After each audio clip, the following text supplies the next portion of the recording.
بسم اللہ الرحمن الرحیم۔ بیان کیا جاتا ہے کہ بنی اسرائیل میں ایک شخص تھا جس کی بیوی نہایت حسین تھی، جس پر وہ اسرائیلی فریفتہ تھا۔ چنانچہ جب اس عورت کا انتقال ہو گیا تو اس اسرائیلی کو بڑا دکھ ہوا اور ایک مدت تک وہ اس عورت کی قبر پر بیٹھ کر روتا رہا۔ اتفاقاً حضرت عیسیٰ علیہ السلام کا ادھر سے گزر ہوا تو انہوں نے اس اسرائیلی کو پریشان حال دیکھ کر اس کا سبب معلوم کیا۔ جب اسرائیلی نے اپنا واقعہ بیان کیا تو حضرت عیسیٰ علیہ السلام نے دریافت فرمایا، کیا تو چاہتا ہے کہ میں اس کو تیرے لیے زندہ کر دوں؟ اس نے عرض کیا کہ ہاں حضور، میں یہی چاہتا ہوں۔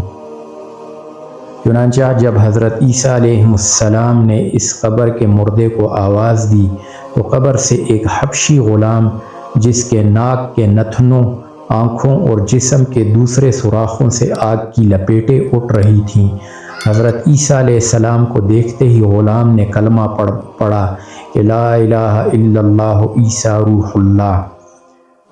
اسرائیلی نے یہ دیکھ کر عرض کیا کہ حضور، مجھ سے غلطی ہو گئی، میری بیوی کی قبر تو دوسری ہے۔ یہ سن کر حضرت عیسیٰ علیہ السلام نے حبشی کو حکم دیا کہ تم اپنی قبر میں واپس ہو جاؤ۔ چنانچہ وہ مردہ ہو کر گر گیا اور اس کی قبر مٹی سے چھپا دی گئی۔ پھر حضرت عیسیٰ علیہ السلام نے اس دوسری قبر کی جانب توجہ فرمائی اور حکم دیا کہ اے صاحب قبر، اللہ کے حکم سے زندہ ہو جا۔ چنانچہ قبر پھٹی اور اس سے ایک عورت سرد سے گرد جھاڑتی ہوئی باہر نکل آئی، جس کو دیکھ کر اسرائیلی بولا کہ یا روح اللہ، یہی میری بیوی ہے۔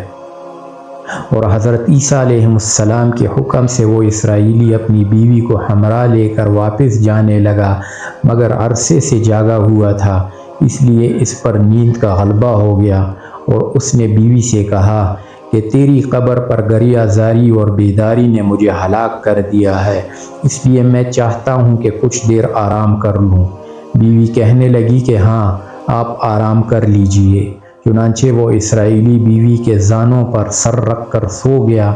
اتنے میں ایک گھوڑے پر سوار ایک شہزادے کا ادھر سے گزر ہوا جو اپنے زمانے کا یکتا حسین تھا، جس کو دیکھ کر وہ لڑکی از خود فریفتہ ہو گئی اور اس کا دل قابو میں نہ رہا۔ اس نے شوہر کا سر زانوں سے نیچے رکھا اور فرط محبت و غلبہ عشق سے مجبور ہو کر شہزادے کے سامنے جا کھڑی ہوئی۔ ادھر جیسے ہی شہزادے کی نظر اس پر پڑی، وہ بھی اس کو دیکھ کر اس پر فریفتہ ہو گیا اور عورت کی خواہش پر اس کو اپنے گھوڑے پر بٹھا کر لے گیا۔ چنانچہ اس کے شوہر نے بیدار ہو کر جب اپنی بیوی کو نہ پایا تو نہایت پریشان ہوا اور اس کے ملنے کی تدبیریں سوچنے لگا۔ سوچتے سوچتے آخر اس کے نشان قدم پر چل کر اپنی بیوی کو تلاش کر لیا، جو شہزادے کے پاس پہنچ چکی تھی۔ اس کو دیکھ کر اسرائیلی نے شہزادے سے عرض کیا کہ یہ میری بیوی ہے، آپ اس کو چھوڑ دیجئے۔ ابھی شہزادہ کچھ کہنے ہی پایا تھا کہ اس عورت نے کہا کہ میں تیری بیوی نہیں بلکہ شہزادے کی لونڈی ہوں۔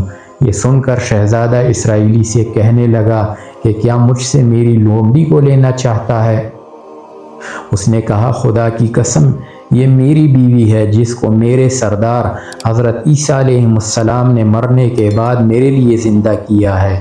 ابھی یہ گفتگو ہو رہی تھی کہ اتفاقاً حضرت عیسیٰ علیہ السلام بھی وہاں تشریف لے آئے، جن کو دیکھ کر اسرائیلی کہنے لگا، یا روح اللہ، کیا یہ میری وہ بیوی نہیں جس کو آپ نے میرے لیے زندہ کیا ہے؟ حضرت عیسیٰ علیہ السلام نے فرمایا کہ ہاں، یہ وہی ہے۔ یہ سن کر عورت کہنے لگی کہ یا روح اللہ، یہ شخص جھوٹا ہے، میں تو اس شہزادے کی لونڈی ہوں۔ حضرت عیسیٰ علیہ السلام نے فرمایا، کیا تو وہ عورت نہیں جس کو میں نے اللہ کے حکم سے زندہ کیا ہے؟ عورت نے کہا، یا روح اللہ، بخدا میں وہ نہیں ہوں۔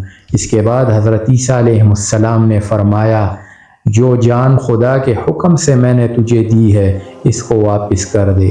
یہ سنتے ہی وہ عورت پھر مردہ ہو کر گر پڑی اور حضرت عیسیٰ علیہ السلام کہنے لگے کہ جو شخص ایسے آدمی کو دیکھنا چاہے جو کافر مرا تھا اور زندہ ہو کر ایمان لایا تو وہ اس حبشی غلام کو دیکھ لے جو پھر ایمان کی حالت میں مرا ہے، اور جو کوئی ایسے شخص کو دیکھنا چاہے جو مومن مرا تھا پھر اللہ نے اس کو زندہ کیا اور وہ کافر ہو کر حالت کفر میں مر گیا تو وہ اس عورت کو دیکھ لے۔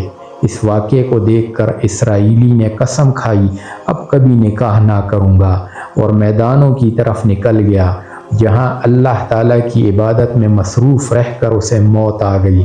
اللہ تعالیٰ اس پر رحم فرمائے۔ نبی اور رسول کے اقرار و انکار کا نتیجہ اس حکایت سے ظاہر ہوتا ہے اور سبق ملتا ہے کہ کامیابی اپنے نبی کی اطاعت و محبت سے ہی مل سکتی ہے۔ چنانچہ ہمیں بھی چاہیے کہ ہر حال میں اپنے نبی صلی اللہ علیہ وآلہ وسلم کی اطاعت کو سامنے رکھیں، چاہے دل مانے یا نہ مانے، لیکن نبی کریم صلی اللہ علیہ وآلہ وسلم کے طریقوں کو لازمی اپنایا جائے۔ اللہ تعالیٰ اس واقعے سے سبق حاصل کر کے عمل کرنے کی توفیق عطا فرمائے۔ آمین یا رب العالمین۔